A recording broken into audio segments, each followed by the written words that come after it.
Moi, je me suis posé une question. Pourquoi est-ce qu'on dit communauté israélite? C'est vrai ou pas? C'est quoi le Talmud? C'est quoi les Géonim? On peut dire la trilogie du Seigneur des Anneaux? Donc, tu vois, c'est pas clair en fait. Et j'ai dit plein de choses, mais en fait, j'ai rien dit. T'as fait attention. Eh bien, bonjour à tous. Bienvenue sur le podcast Conversation avec mon rabbin, édition numéro 2. Et le thème d'aujourd'hui, on va se poser la question de qui sont les Juifs?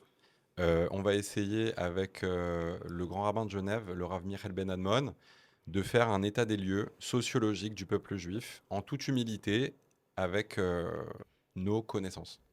Bonjour Nathan, Michael. bonjour.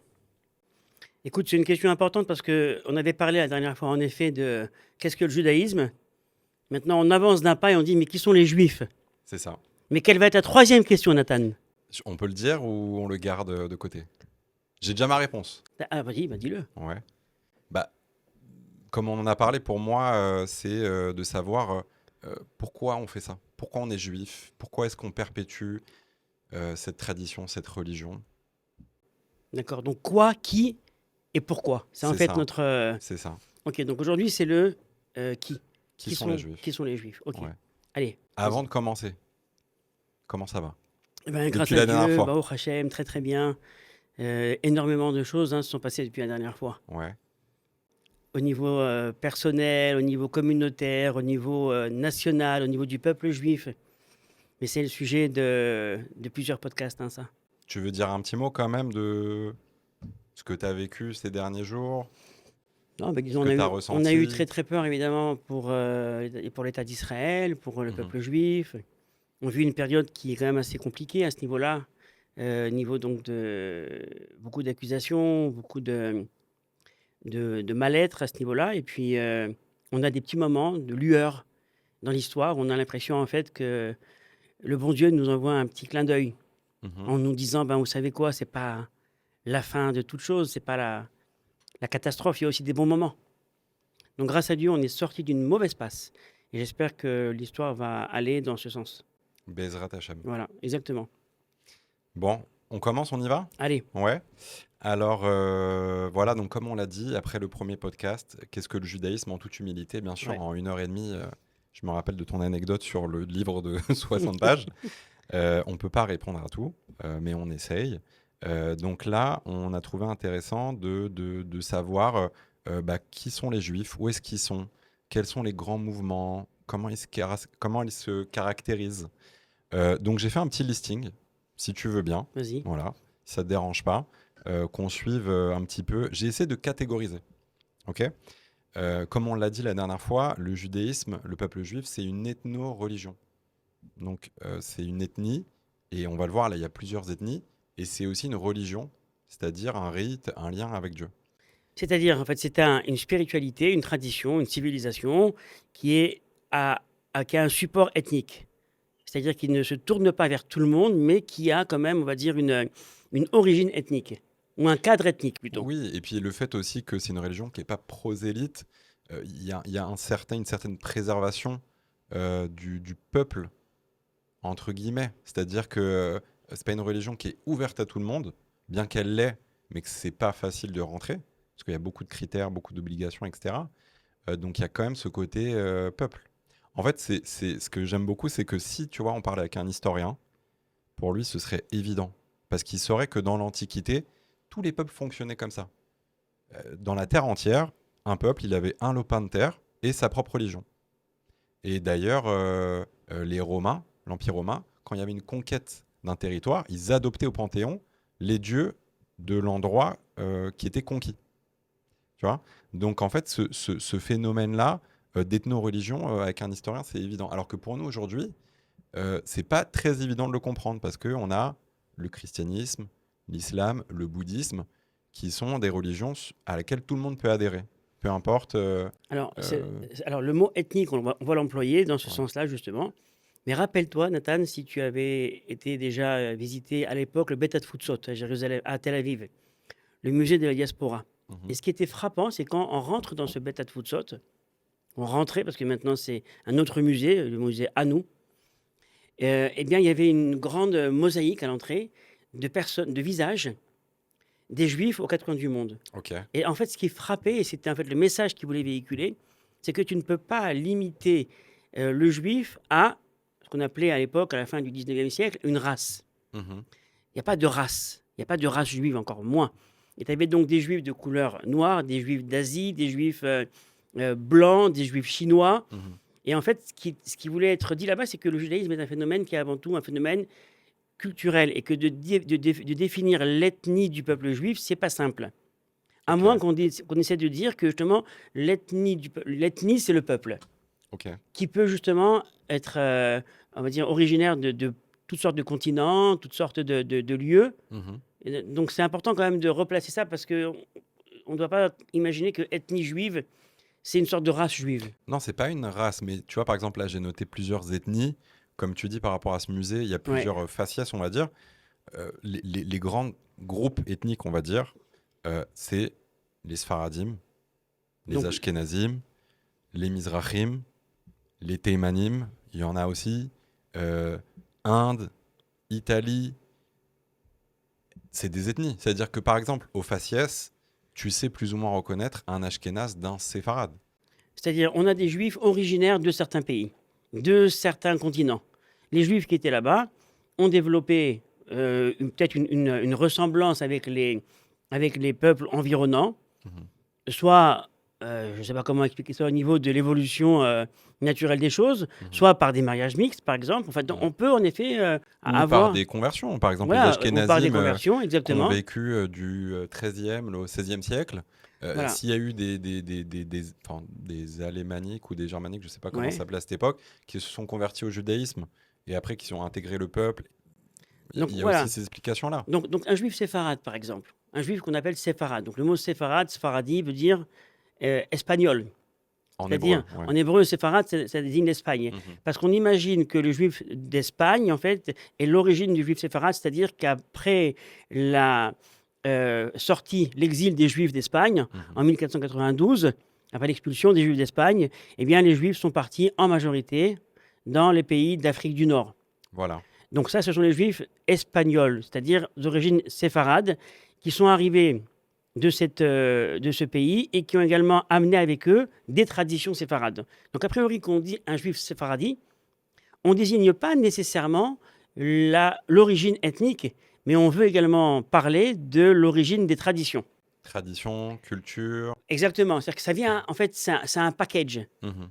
Le juif séfaradi, il vient avec une origine. Alors, c'est quoi le package sans rentrer dans les caricatures du Ah, juif c'est séfaradi? quoi un juif séfarade? Tu sais, il y a ce truc sur les réseaux sociaux, Starter Pack. Je sais pas si tu connais. Non, C'est un mème. Tu vois ce que c'est un mème? non plus. Non. Je sais pas comment expliquer, c'est très dur. D'accord. En gros, un mème, c'est une espèce de blague qui peut se Ouais. répéter à l'infini. Ok? Donc, par exemple, tu as le juif de la Pâque, des pompes à chaleur. Il a les lunettes bleues, les titites, la kippa blanche, etc. C'est le Starter Pack. Donc, c'est une D'accord. image, t'as ça. Alors, c'est quoi le Starter Pack? Ou par exemple, le Starter Pack, on va dire, du juif ashkénaze, c'est le gefilte fish, c'est la tristesse. C'est des clichés, tu vois, mais c'est des petites blagues qu'on se fait entre nous. Alors, c'est Ouais. quoi? Comment tu définis le Starter Pack, en fait? Bah, Les critères de base du juif sfaradi. c'est très compliqué. Parce que là, comme tu vas nous l'expliquer après, tu as la dimension, on va dire, ethnique, l'origine.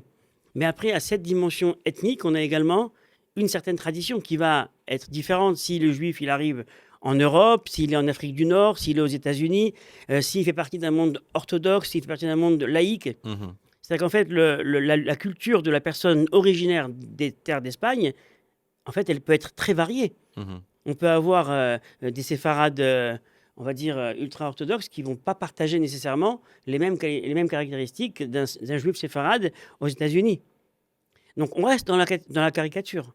On reste dans le Ouais. préjugé, dans le stigma, quoi. Il y a une règle qui n'a pas été définie aussi, c'est que les Sfaradim, donc le juif séfarade, est plus ou moins sorti d'Égypte et d'Égypte, d'Espagne Ouais. et de l'époque de l'âge d'or d'Espagne, il y a 500 ans.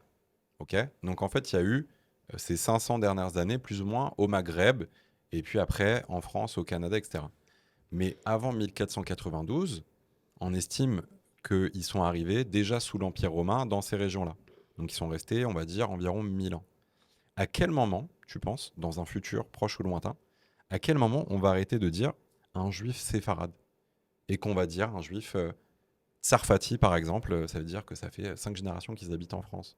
Est-ce que c'est quelque chose qui est ancré? Est-ce que c'est quelque chose qui est intouchable? Est-ce que dans 1000 ans, on dira encore le juif de tradition séfarade? C'est quoi les critères de définition en fait de ce nom-là? Ouais, c'est une bonne question que tu poses, Nathan. Et en fait, même la définition du juif séfarade, elle n'est pas évidente. C'est-à-dire, à partir de quand un juif se dit séfarade?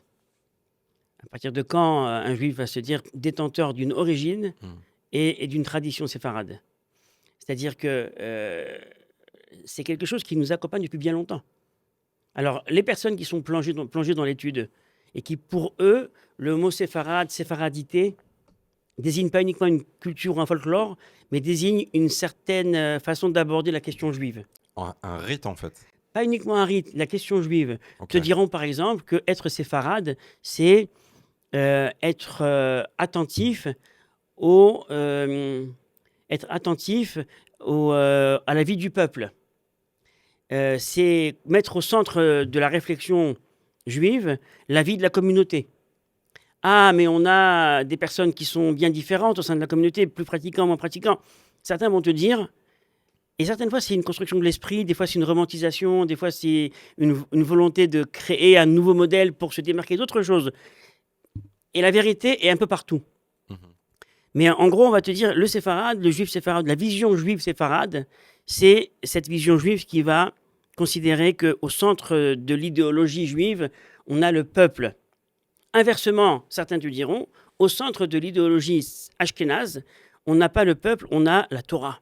La Torah, l'étude. Et donc, il y a des différences essentielles qui vont se greffer à cette différente façon de voir les choses. Mhm. Parce que dans le monde de la halakha, par exemple, certains diront si au centre du système c'est le peuple, alors certaines fois on va devoir être plus cool pour aller vers le peuple. Alors que dans le monde ashkénaze, si on parle de la Torah, le peuple doit s'adapter à la Torah et pas la Torah au peuple. Mhm. Mais ça, tu vois, c'est une façon d'analyser cette question. Et même là-dessus, certains pourront te dire, on peut dire le contraire. On pourrait dire que cette place donnée au peuple, elle n'est pas spécialement séfarade. Et voilà, donc en vérité, on est vraiment dans un monde où c'est très difficile de trouver le critère de différenciation entre le séfarade et l'ashkénaze. Alors, les choses également sont en évolution. Est-ce qu'une personne qui se définissait séfarade au XIVe siècle pense la même chose Est-ce qu'une que personne c'est qui... la même manière d'être séfarade, c'est ça en fait? Et ouais, 6 siècles exactement. après. Exactement. C'est-à-dire une personne qui est séfarade, on va dire, en Égypte, au XXe siècle, qui a vécu donc à l'époque où il y avait encore des juifs en Égypte. Hein. Mhm. Ou en tout cas, ces juifs-là, des juifs qui sont orientaux. Mhm. Donc ces juifs qui sont non pas séfarades, originaires d'Espagne, donc Afrique du Nord, Algérie, Maroc, Tunisie, Libye et Égypte, hein, plus ou moins. Ça, c'est les séfarades. Mais les juifs qui sont les juifs orientaux. Donc les Mizrahim. Mizrahim, du Comme on dit en Mizrach, hébreu. du Levant. Mhm. Donc, on avait parlé de ça la Irak, dernière fois. Afghanistan, Voilà, Iran, Irak, Syrie. Donc ces Liban juifs-là, aussi, peut-être. ce sont des juifs qui sont, on va dire, d'Orient, donc ils ont un vécu en terre d'islam. Mhm. Leur référent culturel, c'est plus ou moins aussi l'Orient, la chaleur méditerranéenne, si on peut dire. Donc quelque chose de très... Mais ces juifs-là, est-ce qu'ils sont véritablement identifiables à des juifs d'Afrique du Nord? Alors la question, c'est quoi le critère? Si on va analyser les traditions, par exemple, juives halachiques, Mhm. on verra qu'il y a une proximité sur certains points, mais d'autres points, pas du tout. Ils sont différents. Tu comprends? Donc il y a toujours une difficulté à essayer de définir c'est quoi un juif séfarade. Mhm. Moi, j'ai toute une façon d'analyser la chose en termes de tradition halachique. Hein, Ok. une façon de... Mais même ces critères-là ne sont pas absolus. Même ces critères ne sont pas absolus. Donc un juif séfarade, en fait, il est, on va dire, assimilable. Mhm. Il peut s'identifier à différentes cultures. Mhm. Il peut rentrer dans différents systèmes de pensée. Mhm. Par exemple, un juif séfarade a-t-il comme idéologie le monde libéral, le monde de la réforme, ou alors il sera plus facilement traditionnaliste, ou alors plus facilement ultra-orthodoxe, Ou mystique. ou mystique, ou rationaliste, tu vois? Mhm. Donc en réalité, au niveau de la composition biologique du juif séfarade, ils pourraient se retrouver un peu partout. Ouais, Mais composition biologique et culturelle aussi oui, de l'endroit où ils ont vécu pendant des centaines d'années. voilà, mais concrètement, on voit bien que un juif séfarade peut se retrouver partout. Mais on voit bien qu'il y a quand même des connivences entre la mentalité séfarade et certaines idéologies. Mhm. D'accord? Ok, mais viens, d'abord on continue un petit peu l'état des lieux. Donc, on a Voilà, parlé des séfarades. Donc, on a voilà. les séfarades, ok, qui sont aujourd'hui, on va dire, aux quatre coins du monde, beaucoup en Israël, c'est vrai, peu aux États-Unis, Mm. majoritaire en France. D'accord? C'est important également de voir à quel niveau est-ce que le peuple juif a une composante séfarade ou pas. En Mhm. Israël, aujourd'hui, par exemple, on a pas mal de personnes qui sont ashkénazes, Mhm. mais extérieurement, ou alors au niveau de l'accent, au niveau de la façon de se comporter, ben, on pourrait dire que ce sont des orientaux. Ouais. Parce qu'Israël, justement, est ce pays oriental où la touche orientale, elle est transversale. Mhm. Alors, on a dit séfarades, on a dit Donc orientaux. séfarades, orientaux. Un autre grand groupe aussi, c'est les Ashkénazes. Alors, Alors d'où ils viennent? Pourquoi on les appelle comme ça? Qu'est-ce qui les caractérise? C'est alors, quoi leur histoire? Ashkénaze, le mot Ashkénaze désigne le nord de la France. Ou plutôt, si tu veux, L'Allemagne, l'Allemagne. le L'Allemagne. Donc, territoire alémanique, germanique. voilà. Donc, on a là-bas des traditions qui vont se développer dans les yeshivot dites ashkénazes, Donc les yeshivot, les écoles les talmudiques. écoles talmudiques, avec des grands maîtres. Hein. On a des grands maîtres comme Rashi, qu'on connaît, Rabbi Shlomo Yitzhaki, Mm. mais on a le Maharam de Rothenburg. Et tout cet espace là-bas, donc, je peux donner encore des noms de rabbins, mais est-ce que ça va. Donc, des textes très importants qui ont été écrits, et ces rabbins-là avaient une tradition qui s'est développée dans ces lieux-là. Tu sais situer entre quelle et quelle année? Les traditions qu'on connaît commencent à partir du 10e, 11e siècle à peu près. Donc avant le Xe siècle, on n'a pas de traces du monde ashkénaze. Bon, tu me prends à la lettre de l'année, je peux pas te dire Non, mais exactement, au mais siècle près, qu'on voilà, mais essaie en de gros, situer. 10e siècle à peu près, 11e siècle, on a vraiment des maîtres qui émergent et qu'on va identifier bien plus tard comme étant des maîtres ashkénazes. Mais encore une fois, pas de culture ashkénaze, c'est-à-dire qu'ils mangent du gefilte fish Shabbat à table, hein, Mhm. mais qui sont détenteurs d'une tradition qui va être c'est la ashkénaze. On a par exemple beaucoup de minagim qui sont développés, beaucoup d'usages qui sont développés en terre ashkénaze. Euh, Comme je quoi, par exemple, t'as une. bah, allez, un exemple assez facile, c'est l'exemple du tachlir. Ok. Le tachlir, donc à Rosh Hashanah, dans l'après-midi, on va partir près d'une source d'eau, et puis on va réciter là-bas les 13 attributs de Dieu, et on va également, on va dire, c'est ce qu'on dit, hein, symboliquement, y jeter nos péchés. Mhm. C'est symbolique parce qu'en fait, dans les textes, c'est pas vraiment ça qu'on voit, mais ça, c'est souvent associé à une sorte de tradition séfarade. Voilà, on va faire semblant de jeter les petits mouchoirs pleins de péchés. Mhm. Mais ça, c'est un minhag ashkénaze. Ok. C'est un usage Donc moi, je suis pas obligé ashkénaze. de le faire en tant que Ah séfarade. non, justement. Ça me C'est ça, soulage que justement, tu me c'est dises que ça. énormément de minagim, énormément d'usages ou de traditions Ouais. sont en fait d'origine ashkénaze et ensuite sont introduits également donc, dans le monde séfarade. Mhm. Et cette démarcation, cette différence entre séfarade et ashkénaze, au sein des textes, bien, en tout cas au Moyen-Âge, et même au début du 15e, 16e siècle, elle est beaucoup moins marquée. Hein. C'est-à-dire qu'on parle de traditions séfarades et traditions ashkénazes, on parle des traditions qui se sont développées dans les terres séfarades ou dans les terres ashkénazes, Mhm. et ces traditions-là ne sont pas nécessairement porteuses d'une culture qui les accompagne. Ok. Tu comprends? C'est vachement important de comprendre ça. Parce qu'aujourd'hui, justement, on est dans le cliché folklore. Mais comme tout le temps. Enfin, ce que je veux dire, c'est que quand on aborde un sujet de manière à la surface, tu vois, comme l'iceberg qui est derrière toi, Ouais. bah forcément, on voit un seul mot, un seul élément. On voit pas tout ce qu'il y a derrière. Pour le comprendre, il faut l'étudier, le comprendre, l'observer. Bien sûr. Bien sûr. Aujourd'hui, par exemple, on dira des juifs ashkénazes. Les juifs ashkénazes, Ils sont froids, ils sont froids, ils sourient stressés, pas, stressés. ils parlent que de la Shoah. Voilà, loin de C'est la, leur co- leitmotiv. s'éloignent de la communauté juive. Hmm. Voilà quoi, sont d'une identité un peu plus tiède. Alors qu'en fait, on peut dire complètement l'inverse. C'est-à-dire qu'on peut trouver des grands mouvements ashkénazes. Par exemple, on va en parler tout à l'heure, le mouvement chassidique. Les mouvements chassidiques qui sont plongés dans l'étude, qui sont plongés dans ce qu'on appelle le chesed, la bonté, la simcha, la joie. Donc en fait, on trouve tout et son contraire. Ouais, Et ils sont aussi ashkénazes, on a l'ashkénaze de Woody Allen. C'est le juif ashkénaze. qui est en dépression toute sa vie, qui essaie ouais, de exactement. comprendre son rapport avec sa mère ou ce genre de Exactement. truc. Et on a le juif, en effet, chassid, ashkénaze, une tradition donc Oui, ils ont une langue, le yiddish, et toute une façon de réfléchir également le monde et la spiritualité juive Mhm. via la joie, le tzaddik. Voilà. Donc c'est vrai que on se rend bien compte là au fil de nos discussions que cette façon d'essayer de synthétiser l'identité ashkénaze comme ça entre quatre murs, Mhm. c'est en fait tout simplement impossible. Impossible et irréel.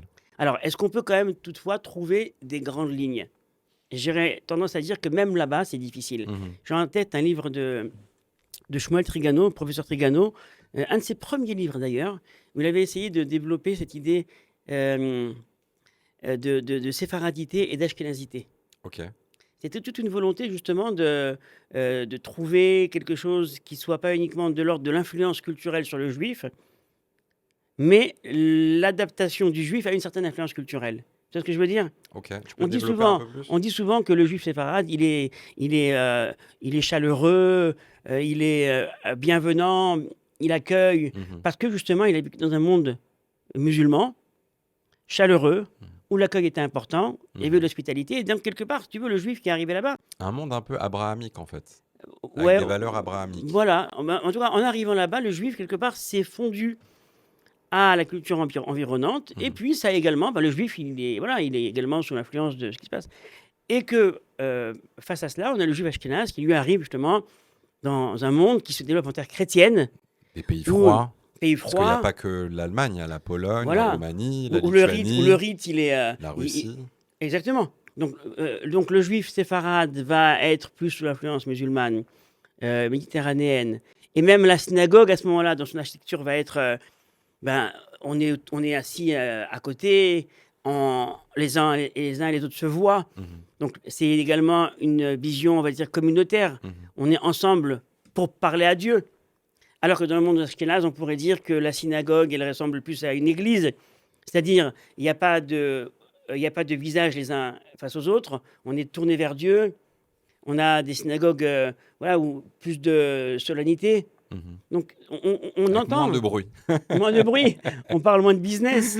Donc, Ok.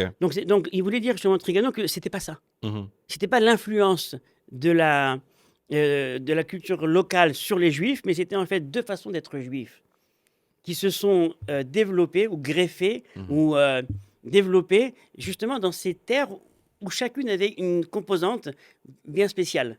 Et ce qui est intéressant, c'est qu'aujourd'hui, avec l'État d'Israël, il y a toutes ces identités-là qui se ressemblent et qui forment une nouvelle identité, en fait. C'est en soi un sujet très intéressant. Le melting pot israélien est en train, en effet, de recomposer, par rapport à ta question, à partir de quand on va dire c'est fini, c'est Farad Ashkenaz, est en train de recomposer quelque chose qui va s'appeler à terme, Mhm. mais on n'en est pas encore là-bas, hein, le judaïsme israélien. Mais on le dit déjà.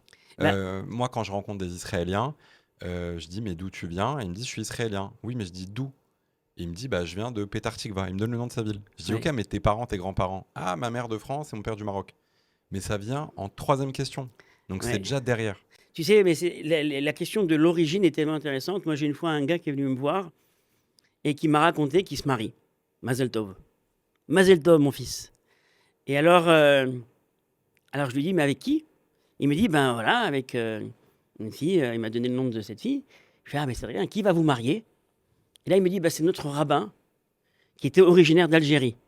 Donc, un vieux Ok. rabbin, c'était en France, hein, l'histoire. Un vieux rabbin d'Algérie. Et il me raconte l'histoire suivante. Il me dit, je suis parti voir le rabbin et je lui ai dit, Rabbi, voilà ma fiancée. Ah, je parle fort, c'est comme si le rabbin il est sourd hein, à chaque fois. Voilà ma fiancée. Elle est de Colombéchard. Colombéchard, c'est un bled en Algérie. Je fais, ah bon, mais ta fiancée, elle est de Colombéchard? Il fait, ah non, pas du tout. Mais ses parents et ses grands-parents sont de Colombéchard. Et en fait, il avait besoin de s'affilier ou d'affilier sa fiancée Mhm. à un lieu en Algérie. Tu demandes en France à des juifs français souvent d'où tu es, et ils peuvent te dire encore peut-être bah, de Meknès. Ouais, on est attaché à ça. Et je m'inclus aussi. J'avais. Quand on me demande, je dis je suis de tradition tunisienne, alors que c'était il y a longtemps. Et Mais écoute, on est attaché à ça. la phrase suivante, que j'ai entendue une fois d'un homme sage, ma C'était qui? compagne. Alors, c'est la phrase suivante. Le passé est riche quand le présent est pauvre. Et quelque part, tu te dis, si tu as besoin d'évoquer une sorte d'origine qui va te conférer une identité toute prête, toute faite, en tout cas aux yeux de celui qui va l'entendre, ou alors une carte d'entrée dans un groupe, c'est peut-être que toi, aujourd'hui, tu as un manque de définition indépendante. Mais c'est Tu as- très cinglant, en fait, comme phrase. Ouais. Parce que ça pose un constat qui est réel. Là, on a évoqué les deux cas, le juif de France et le juif d'Israël. Et ouais, on a des questions à se poser là-dessus. C'est-à-dire en fait qu'un judaïsme, une identité juive vivante, avec beaucoup de vitalité, s'intéressera moins à la question de l'origine ethnique qu'à la question Du présent et du futur. du présent. Mais on peut également, évidemment, on va piocher dans les origines. C'est peut-être ça qui fait de nous ce peuple si bizarre, où on est entre tradition et modernité sans Mais on arrêt. ne peut pas se définir que à travers son passé. Voilà, exactement. Ça, Ou alors- on ne peut pas se limiter à ça. Ou alors notre passé redevient présent à travers une réinterprétation de ce passé aujourd'hui, ici, aujourd'hui. Ouais. Il faut que ça reste vivant, en fait. Et donc, quelque part, on a vu que la composante séfarade, orientale ou ashkénaze, c'est vrai qu'elle est quelque part le fruit d'une histoire, d'une communauté, mais on doit se poser la question, en fait, ça veut dire qu'aujourd'hui, moi, en tant que séfarade, je ne suis pas concerné par ce qui se passe dans le monde ashkénaze, ou par les définitions, même virtuelles, qu'on a données de l'ashkénazité. Bien sûr, ça me concerne. Est-ce que je ne peux pas aller prier dans un monde, dans un minyan ashkénaze? J'aime prier sur un mode ashkénaze. Alors, et en fait, tout ça vient en fait nous dire que on est dans un moment charnière de l'histoire. C'est vrai, où on est en train peut-être justement d'arriver à recréer cette identité juive qui d'un côté s'élève au-delà des particularismes au sein du peuple juif, mais d'un autre côté, attention, risque aussi de faire oublier cette particularité de chacun. Hein, C'est tout l'enjeu, en fait, du peuple juif, c'est de savoir se rappeler son passé, mais de vivre avec son temps présent. C'est ça? Pas uniquement le passé, c'est-à-dire que on avait chez les patriarches et les matriarches des identités radicalement différentes. On nous parle d'Abraham qui a une identité qui va être exprimée plus sur le sens de la bonté. Son fils Yitzhak, c'est plus la rigueur, enfin dans une certaine lecture kabbalistique du texte biblique. Et puis après, on a les 12 tribus, et chacune des tribus va mettre en avant une certaine facette d'être un homme. Hein, là, j'utilise les termes employés par Manitou et par cette école juive de France, école juive de Paris, école de pensée juive parisienne. Bon, on s'en fiche, il y a différentes façons d'en parler, mais en tout cas, chacune des tribus met en avant une certaine facette de l'être juif qui est une façon d'être un homme. On a toujours eu, en fait, dans le monde juif, différentes façons d'être. Certaines fois, des façons d'être qui ont été acceptées par tous. Des fois, des façons d'être qui ont été tolérées et des fois qui ont été refusées. On va arriver après à la question des différents mouvements du judaïsme. Hein. Oui, et là, ça. on parlera vraiment de la dimension politique, après peut-être théologie et politique, mais en tout cas, à l'époque du Second Temple, ou un peu avant, on avait les tzdukim, les sadducéens, on avait les pharisiens, desquels nous, on hérite un peu beaucoup même la tradition. On avait les esséniens, on avait les baïtoussim après. Donc on avait toujours cette histoire de groupuscules au sein du monde Il y juif. avait les zélotes aussi. Il y avait les zélotes à un moment donc de Jérusalem en feu qui avait été. Mais les zélotes étaient on va dire un groupe humain, mais qui n'avait pas spécifiquement une théologie à eux. Ils ont réagi à un moment de l'histoire d'une certaine façon, mais ils n'avaient pas, on va dire, un mode opératoire idéologique qui était au-delà du moment qu'ils vivaient. D'accord. D'accord ? Ok. Alors, il faut qu'on avance. allez, on avance. Donc là, on a parlé des Sfaradim, des Ashkenazim, des Mizrahim, donc les Orientaux. Je voulais dire aussi un petit mot sur les Thémanim, donc les Juifs qui viennent du Yémen, Oui.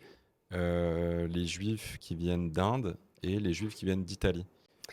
Alors, tout d'abord, c'est important de dire que même les Juifs qui sont dans les terres séfarades, ou alors ceux qui sont partis après en Afrique du Nord, sont partis, c'est vrai, en majorité après l'exil des Juifs l'expulsion des Juifs d'Espagne, mais il y en avait également qui étaient déjà là-bas. On avait des Juifs très anciennement là-bas, hein. Les Au Maghreb. autochtones, oui. Au Oui, les Maghreb, Juifs berbères. voilà, mais même pas les berbères, hein, Ouais. mais des Juifs vraiment autochtones qui étaient là-bas. Les Juifs qui sont arrivés en Tunisie ou à Djerba, au niveau de la tradition, de l'histoire de la communauté, ils sont arrivés là-bas Au à la premier siècle de destruction du... notre ère, c'est ça? Non, après la destruction du premier temple. Ah, déjà. Ah, donc c'est vraiment très Donc ancien. c'est au 6e siècle avant l'ère commune. Oui, donc c'est vraiment très ancien. Mhm. Donc ce sont des communautés qui sont très anciennes. Les Juifs d'Italie étaient là-bas depuis bien longtemps. On a déjà une tradition qui nous est ramenée par Tacite. Tacite qui dit en moins 160, je crois, ou moins 130 quelque chose, il faudra vérifier. Il y a beaucoup de Juifs ici à Rome. D'ailleurs, dans la salle du tribunal, il est difficile de se prononcer parce qu'il y a trop de Juifs, on pourrait avoir peur de les euh, d'offenser leur sensibilité. Ok. Donc on avait des Juifs aussi également en Italie depuis Mhm. très longtemps. Et il y a une tradition italienne qui s'est développée dans le monde juif. Mais elle se Évidemment. différencie complètement du monde ashkénaze et Ah oui, séfarade. oui. C'est-à-dire qu'on a En également... quoi ils se différencient? Alors, J'arrive pas à faire la différence entre alors je un peux pas te Italien faire, et... je peux pas te répondre à cette question. On va dire du 1er siècle, ou en tout cas du 2e siècle avant l'ère chrétienne, jusqu'à maintenant, d'une façon indifférenciée. C'est pas possible, parce que justement, Oui, on a mais dit qu'il y avait une différence. Mais il y avait des... c'est ce qui reste à notre époque, Alors, on va mais dire. d'abord, il y avait des différences entre... Il y avait à un moment des Juifs donc, italiens, c'était Rome. Même Mhm. encore maintenant, hein, les Juifs italiens, les Juifs de Rome ont ce qu'on appelle Nusach Roma. Ok. Ils ont un livre à eux de prière. Ils ont ils ont des habitudes bien à eux. Et puis, on a après également en Italie des Juifs séfarades et ashkénazes qui sont arrivés là-bas. Mhm. Les Juifs de Livourne qui étaient plus séfarades et les Juifs du nord de l'Italie qui étaient plus ashkénazes. D'accord. Je vais donner un exemple sur les Juifs italiens parce que c'est depuis l'époque de la Renaissance. Les rabbins italiens étaient des rabbins de la Renaissance, c'est-à-dire qui étaient ouverts à la culture de l'époque, qui lisaient et pour lesquels le rapport avec la culture environnante était extrêmement positif. Ils étaient en ça Mhm. les héritiers également des Juifs d'Espagne, où on a ces rabbins qui ne sont pas uniquement virés sur le texte du Talmud, Mhm. mais pour qui le monde de la science est également très important. Maïmonide, médecin, astrologue, astronome Mais et Maïmonide, il n'était scientifique, pas italien. était séfarade. Mais je dis Ok. qu'en ça, les les rabbins italiens vont prendre chez leur maître séfarade un modèle qui est le modèle du rabbin qui va être également le rabbin dans la cité, si on veut. Les juifs italiens, les rabbins italiens, par exemple, aimaient la musique. Alors, je vais te donner un petit scoop qui n'est pas du Ils tout... n'étaient pas enfermés dans leur shtetl, en fait. C'est ça que tu veux Voilà, dire? exactement. Et je vais te donner un scoop, par exemple, attention, qui n'est en aucun cas, chers auditeurs, une instruction halachique. Vous n'avez pas à me dire, ah mais Ben Admon, il a permis de. Non, j'ai rien permis du tout. Mais on sait qu'il y a une tradition halachique qui vient des Juifs d'Italie, où ils se permettaient de boire du vin qui était fait par des non-juifs. Ok. Pour C'est quelle quelque chose... occasion? Pour Il quelle... se disait, l'interdiction de boire du vin confectionné par des non-juifs, c'était justement pour éviter une proximité qui amène à une assimilation, un mariage mixte. Mais disait-il, mais si on est certain que le vin, il est cachère, il n'y a rien de pas cachère dans le vin, et qu'on va acheter le vin et on le mange, on le boit à la maison entre copains, il n'y aura absolument aucun problème de proximité. Mhm. Et donc, quelque part, ils ont été pendant des années, des centaines d'années, dans l'autorisation de ce qu'on appelait Stam Yenam. Ok. Alors, évidemment, il y a des rabbins qui sont arrivés après, bien plus tard, au 19e siècle, de Tzfat, de Safed en Israël, le Rav Neta Shapira, qui était un shadar, shluchat de Rabbanan, un envoyé qui faisait le tour des communautés, et puis qui ramassait de l'argent pour les yeshivot. Mhm. Il vient, il dit, mais il arrive là-bas en Italie, on lui offre un petit verre de rouge, ou de vin blanc, on va dire, et on lui dit, mais c'est ce vin qui a été fait par Le producteur du le coin. producteur local. Et là, il dit, mais qu'est-ce que vous faites? Mais oui, il y a des rabbins très importants, comme le rabbin, je crois, Katznetbogen, et aussi également le rabbin Yehuda Aryeh Mimodina, qui écrit des textes où voilà, on a l'habitude, nous les juifs italiens, de faire ça. Et là, le rabbin Neta Shapira, il s'arrache les cheveux de la barbe et il écrit un livre entier, Yain Amshumar, dans lequel il va dire en fait que c'est absolument fou, impossible, interdit. Et cette tradition est restée au XXe siècle également chez les juifs italiens, mais aujourd'hui a quasiment disparu. Et foncièrement, personne et aucun rabbin aujourd'hui ne va permettre une telle chose. Mhm. Et pour te donner un petit peu l'esprit, tu vois, et je pourrais encore te donner pas mal d'éléments des juifs italiens, bien spécifiques aux juifs italiens. Ok. Alors, mais on ne va pas s'arrêter maintenant. Donc, on a les Italiens, en effet, avec le Nusach romain. Ok. Bon. Eh ben, on a dit beaucoup de choses. Est-ce qu'on n'a rien dit? On n'a rien dit, mais on n'a pas encore fini.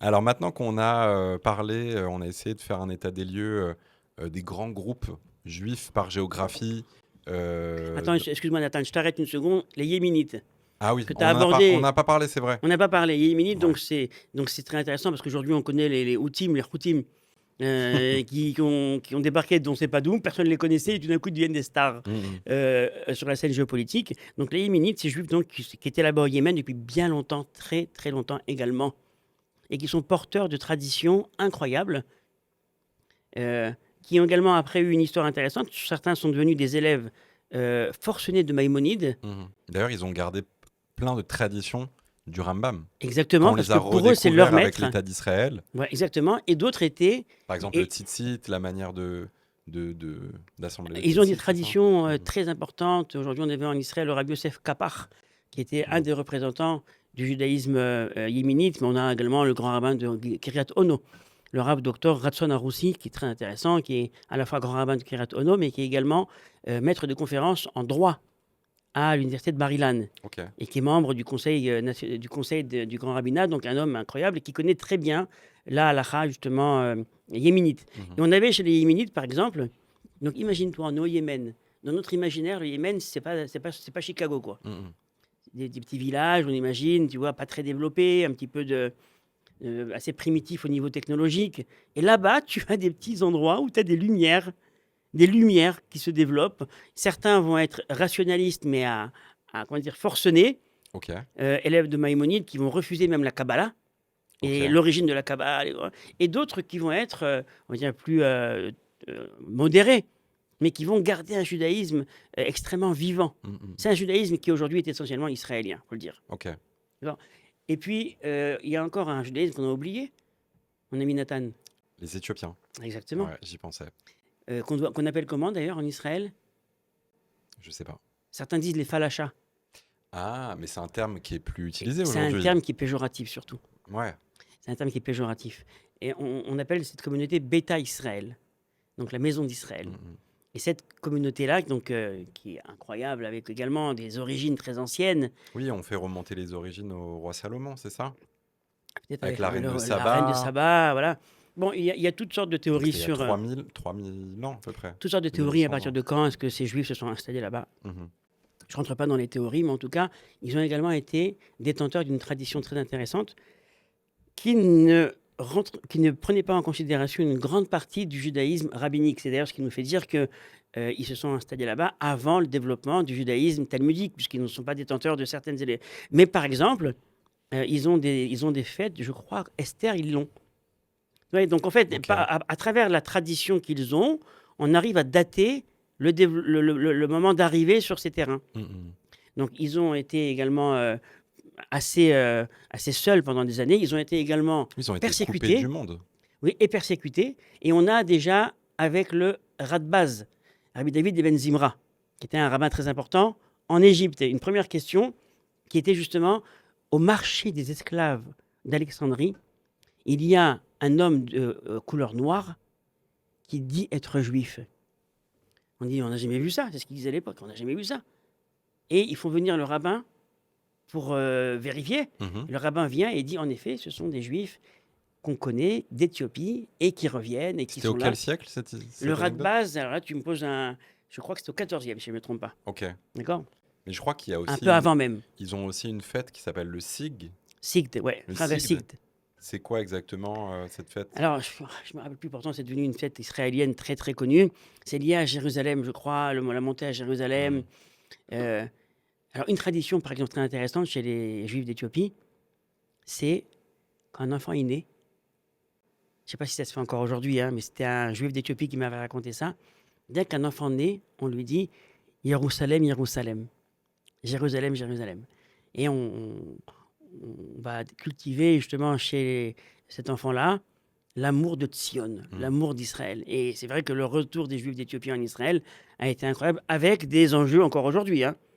Tout d'un coup, d'avoir une composante noire dans la société israélienne, c'est quelque chose de nouveau, mais qui est extraordinaire. C'est la capacité à entendre un judaïsme qui était pour une partie légitime, mais pour une autre partie, aux yeux de l'institution orthodoxe rabbinique, pas légitime, puisqu'un judaïsme qui ne fait pas cas de la tradition halachique qu'on connaît.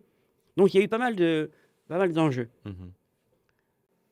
Donc Ok. là, on a fait le tour des communautés, en On a fait vérité. le tour, ouais. Je suis sûr qu'il y en a quelques-unes qu'on n'a pas citées. Bon, les juifs d'Asie, de Caïphène, les juifs de Chine, mais Ouais. aujourd'hui, c'est des petits phénomènes, C'est on va des dire. minorités Voilà. dans des minorités.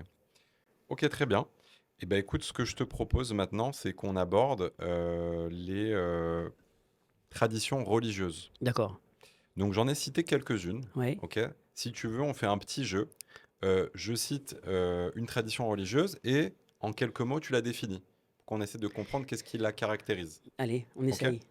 Donc on va commencer par les Haredim, Ouais. les orthodoxes ou ultra-orthodoxes. Comment est-ce qu'on les caractérise?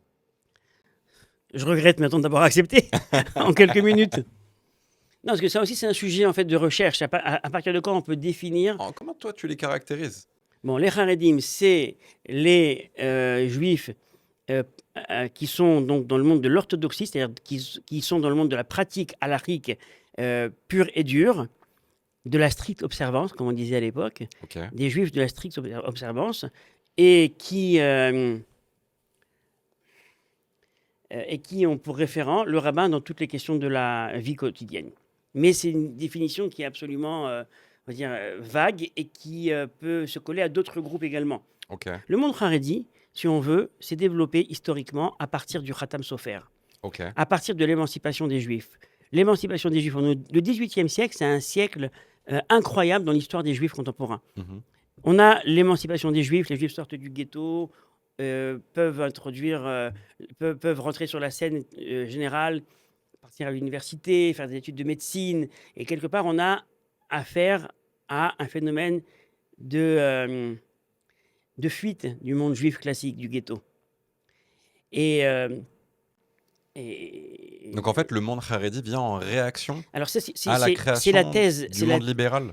Non, attention, non, non. Non? De l'émancipation des juifs, le don des droits, donner des droits égaux aux juifs en tant que citoyens, a eu une influence, je dirais, positive, parce que le juif a pu rentrer, avoir une Rentrer dans la situation. société, faire tous Voilà, les métiers mais possibles. également, évidemment, une perte d'identité, une assimilation. C'est le prix à payer, c'est comme ça que ça marche. Est-ce que les Et donc, Har- excuse-moi, et donc la thèse universitaire, la suivante, dit que la Harediout, donc cette idéologie Haredi, est arrivée à ce moment-là, comme réaction à cette perte d'identité. Ok. Certains ne sont pas d'accord et veulent dire qu'il y avait toujours le juif traditionnel, et puis il y a eu uniquement un renforcement autour des valeurs traditionnelles au moment où le juif a commencé à sortir du ghetto.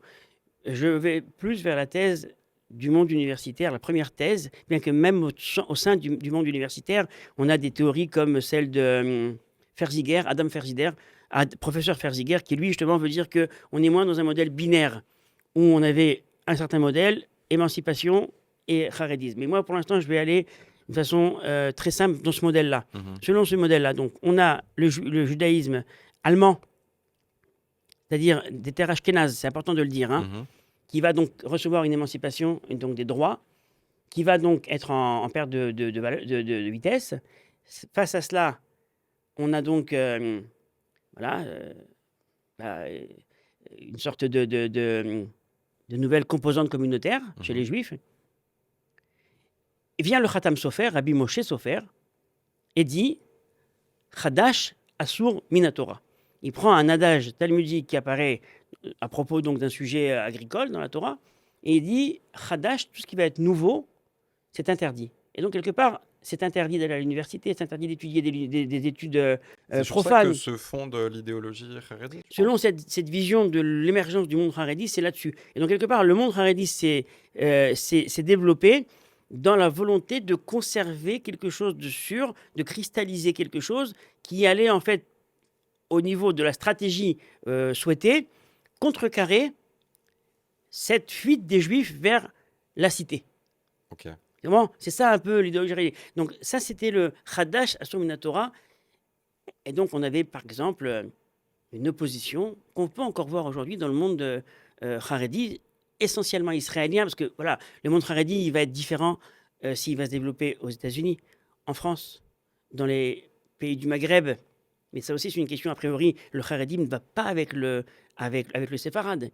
C'est deux mondes absolument différents. Et pourtant, on va voir qu'on a aujourd'hui des Haredim séfarade. C'est Mhm. une sorte de chatnez comme ça, une sorte de nouveauté Ah, dans de le monde. chatnez carrément. Est-ce que tu peux Non, au traduire niveau de, chatnez non, au niveau de, que tout le c'est-à-dire monde c'est un comprenne? mélange quoi, Ouais. mélange de genres qui a priori au niveau des idéologies ne se rencontrent pas. Et pourtant aujourd'hui on a ça. On en arrivera peut-être à en parler. C'est passionnant. Donc le monde Haredi, si tu veux, c'est c'est ce mouvement qui s'est constitué donc dans l'opposition à la modernité. Faut le dire, une opposition à la modernité virulente parce que justement face à une situation inédite où on ne savait pas quoi faire. Mhm. Et c'était intéressant de voir que le monde Haredi, euh, qui a une histoire après évidemment que je ne pourrais pas commencer à développer maintenant, c'est trop long, va avoir un positionnement idéologique qui sera radicalement opposé à celui du mouvement qui va ensuite arriver, qui sera le mouvement de la réforme, le mouvement libéral. Mhm. Donc en fait, le mouvement Haredi, il vient pas en opposition au moment de la création du mouvement libéral. Il est là avant. On est dans les mêmes années quelque part, c'est-à-dire D'accord. que le mouvement libéral voit, si tu veux, on a le constat, les juifs quittent le ghetto, les juifs s'assimilent.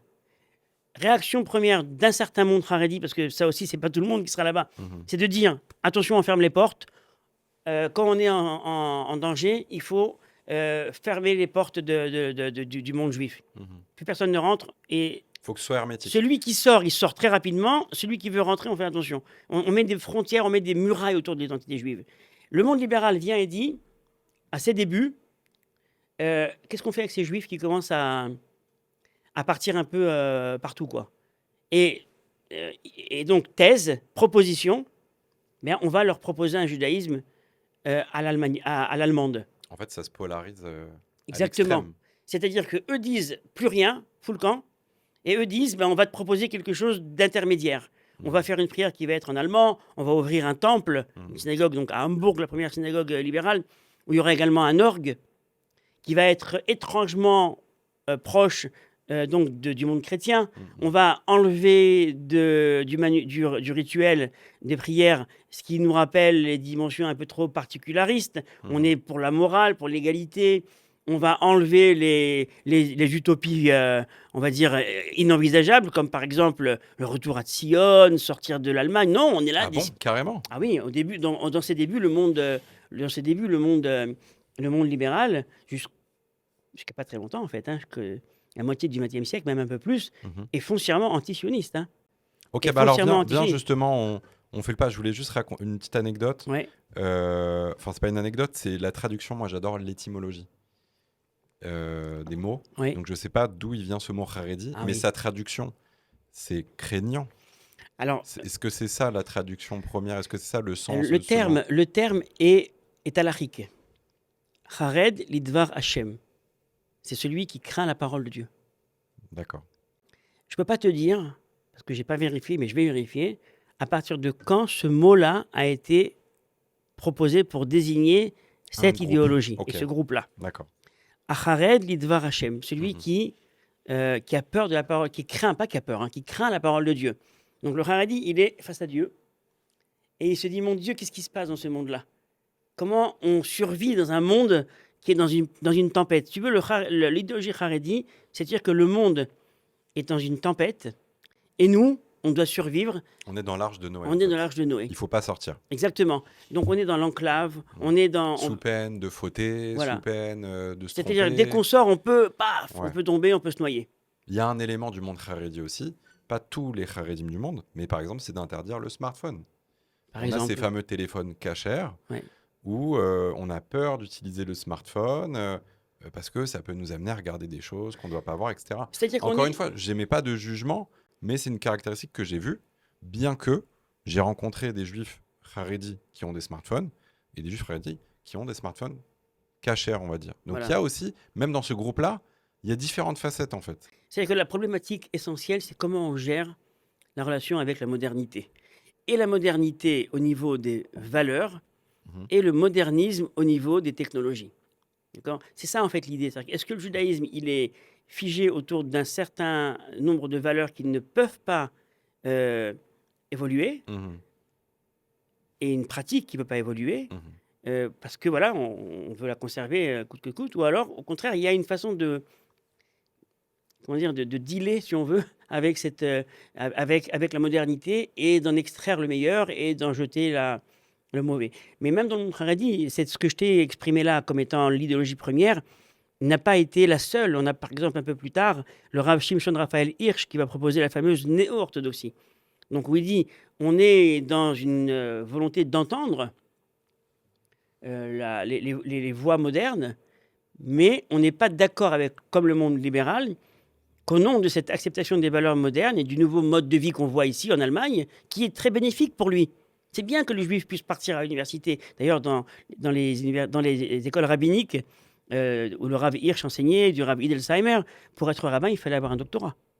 Ok. C'était nécessaire. Donc ça, c'est également, on va dire, l'esprit qui était prôné. Mhm. C'est nouveau. Mais le Rav Hirsch lui te dit, on est Haredim, c'est-à-dire on est autour de l'immuabilité de la Torah, Mhm. mais on est pour l'intégration de valeurs modernes. Tu vois, donc c'est également toujours Donc il y quelque a chose une qui est- évolution. Ça Il y s'est a une pas évolution, figé il y a 200 bien ans. entendu. Il y a une Ok. évolution incroyable. Et encore aujourd'hui, le haredisme, si je peux utiliser ce mot, à la française, n'est pas celui qu'on peut retrouver chez les Américains, n'est pas celui qu'on peut retrouver chez chez les Israéliens. Mhm. Donc le monde haredi qu'on imagine être noir et blanc n'est pas du tout noir et blanc. Mhm. Parce que dans le monde haredi, on a énormément il y a à boire et à manger, Il y quoi. a plusieurs facettes. Alors, ce que je te Et puis propose. voilà, donc là, j'ai pas encore parlé ni des haredim à l'israélienne, Alors, Agudat Israël. tu veux justement aborder un petit Non, peu, viens d'abord, approfondir. on continue d'abord un petit peu l'état des Ouais. lieux. Sinon, si on fait un zoom in maintenant Mhm. sur Mais chacun. on peut, si tu estimes que Non, c'est important d'avoir ces composantes, non, je on pense peut y aller. qu'il vaut mieux d'abord qu'on continue avec peut-être les chassidim, l'orthodoxie moderne, le sionisme religieux, tous Mhm. ces mouvements qui sont quand même aussi fondamentaux. Eh ben, tu veux que je te dise, on n'aura pas le temps. Donc, ce que je te propose, c'est que en fait, on fasse ce podcast en 2 podcasts. D'accord. Donc, là, on a le choix. Soit, si tu veux, on continue, on termine en approfondissant avec les Haredim. Et au prochain épisode, on continuera et on abordera les autres groupes religieux. D'accord. Ça te va? Ça me frustre, mais ça me va. Ça me frustre, mais ça me va. Donc, tu parlais justement des Haredim d'Israël. Alors, d'abord, j'aimerais dire que les haredim donc, sont souvent présentés comme étant un groupe euh, homogène qui partage les mêmes valeurs et qui agit sur un mode opératoire semblable Mhm. aux quatre coins du monde. Ça, encore une fois, c'est quelque chose c'est une chimère, c'est faux. Oui, il n'y a pas le chef des Haredim Alors, qui dicte à tout le monde ce que tous tu les dis, est-ce qu'on a comités un pape? Haredim. Tu dis, est-ce Voilà, que une dans... espèce de pape et même encore, enfin. Est-ce que ça existe et est-ce que ça fonctionne comme ça? Ou est-ce que c'est juste des groupes juifs dans le monde entier qui adhèrent à une manière d'être juif avec toutes ces facettes et ces Voilà. différences? Alors, tout d'abord, on parle des haredim, pas des chassidim, hein. Là, on parle des Haredim. D'accord. C'est très important de le dire, hein, les Mhm. haredim. Donc les haredim, si tu veux, certains vont dire qu'ils sont arrivés sur la scène de l'histoire, encore une fois, dans le monde ashkénaze. Donc moi, j'ai dit qu'il y avait cette opposition à la modernité. Donc, c'est un mouvement religieux qui naît dans le monde ashkénaze. Oui, Ça n'est pas du tout au Maghreb. non. Alors, justement, selon cette thèse, qui veut que ce mode d'être religieux, qu'on va appeler plus tard haredi, n'était pas un mode d'être religieux qui apparaissait dans les terres séfarades. Mhm. Ça n'existait pas. C'est pas qu'ils n'étaient pas scrupuleux de la halakha. Il y avait également un groupe, évidemment quasiment tous, qui étaient autour de la synagogue, de la Torah, de la halakha. Oui, Mais il n'y a pas eu, du fait qu'il n'y a pas eu l'émancipation, si tu veux, dans les terres séfarades, alors on n'a pas eu cette crise identitaire On qui a n'a eu. pas eu cette polarisation, en fait. Voilà, la question c'est est-ce que c'était inhérent au monde séfarade parce qu'il avait une façon d'être différente, ou alors si on avait eu ça dans le monde séfarade, ou même si aujourd'hui on l'a, est-ce que on aurait les mêmes réactions? Donc, toi, tu Discussion. dis, ça a été créé dans un contexte de société, en fait. Oui. Ça n'a pas été une volonté de le faire, ça a été créé dans un contexte de société. Alors, oui, d'une part, c'est une discussion qui a eu lieu il y a environ 20 ans en Israël entre deux rabbins très intéressants qui, eux, ont également fait des recherches sur le monde séfarade. D'un côté, le Rav Beni Lao, qui a fait un doctorat sur la conception halachique du Rav Ovadia Yosef, Mhm. et le professeur Benny Brown, qui est également un érudit comme ça, qui tout azimut, Mhm. qui lui avait écrit un doctorat et une publication importante sur le Chazon Ish, donc également un des maîtres du monde haredi du XXe siècle, hein. D'accord. Et en fait, les deux s'intéressaient également au monde séfarade. Et alors que Beni Lao disait le monde séfarade a certaines caractéristiques que j'ai nommées un peu auparavant, Mhm. et il n'a pas vécu la crise avec la modernité. C'est la raison pour laquelle le séfarade n'est pas du tout fâché avec la modernité. Il n'a pas de problème de partir étudier à l'université, de connaître les valeurs du monde. Il n'a pas de problème. Parce qu'il puise du modèle de l'âge d'or séfarade où le rabbin pouvait être également médecin, pouvait être également. Alors que dans le monde Haredi Ashkenaz, il y avait justement cette limitation. Donc Ben Ilao disait, ben voilà, du fait qu'il n'y a pas eu cette cristallisation, cette crispation autour d'un problème de l'émancipation, eh bien le juif séfarade, lui, il est beaucoup plus zen avec le monde, beaucoup plus on va dire fluide Il est avec la plus zen, il modernité. est plus souple. Voilà. Et Benny Brown de lui répondre, mon ami, si l'émancipation était arrivée dans les terres séfarades, on aurait eu la même réaction. Et Tu toi, vois, ton avis? moi je tends vers Benny Brown. Je pense qu'on aurait eu la réaction également assez radicale, Mhm. qu'on a vu également chez certains rabbins séfarades, hein, qu'on a vu, mais sur d'autres sujets. Donc en tout cas, pour te dire, on a d'un côté les Haredim, donc réaction à la modernité, et puis on a également les Haredim qu'on va appeler les Lituaniens, après les Mitnagdim, mais qui eux vont réagir à l'émergence de la Chassidoute. C'est autre chose. Ok. Les Haredim, en Israël, quelques chiffres. On a le temps pour quelques chiffres? On a 1 minute. Ah, c'est peu ça. Ce que je te propose, Ouais, c'est qu'on s'arrête là. d'accord, allez. Et au prochain podcast, donc au prochain numéro, on va parler des Massortim. On Des va parler conservatives. des conservatives. On va parler des Mitnagdim, des Ouais. Mitnagdim, Mitnagdim voilà. et des Litanim, C'est les Lituaniens, des c'est Lituaniens. pareil. On va parler aussi des Chilonim, les Oui. juifs laïcs. On va parler des libéraux. On va parler de l'orthodoxie moderne, du sionisme religieux, Voilà. Et on va parler aussi des grands mouvements. et peut-être même de la laïcité juive. Est-ce qu'il y a une laïcité juive? C'est intéressant ça. Nathan, 30 secondes, qu'est-ce qu'on a appris aujourd'hui? Alors, ce qu'on a appris aujourd'hui, c'est que déjà, il y a plusieurs groupes juifs à travers ce vécu de diaspora, en fait. Il y a eu presque 2000 ans de diaspora. Et donc, il y a des communautés juives qui sont développées en Espagne, en Allemagne, en Roumanie, en Lituanie, à certaines époques, plus trop aujourd'hui, au Moyen-Orient, en Afghanistan, au Yémen, en Éthiopie. Et en fait, dans notre époque actuelle, on a tous ces groupes-là qui se retrouvent quelque part. On a ces groupes-là qui se retrouvent essentiellement en Israël. On a des juifs sfaradim qui ont vécu l'Espagne, l'âge d'or de l'Espagne, entre guillemets, et puis 500 ans au Maghreb qui se retrouvent en France ou au Canada, aussi un peu aux États-Unis. Je pense aussi aux juifs d'Iran qui sont beaucoup aux États-Unis. Il y a des communautés entières de juifs d'Iran, à Los Angeles, etc. Donc on a parlé de ça, en fait. On a parlé de ça, et puis on a commencé à aborder qui sont les juifs par groupe religieux. Et en fait, on se rend compte que déjà, juste de parler d'un groupe, c'est très riche et qu'on ne peut pas le développer en 1 minute.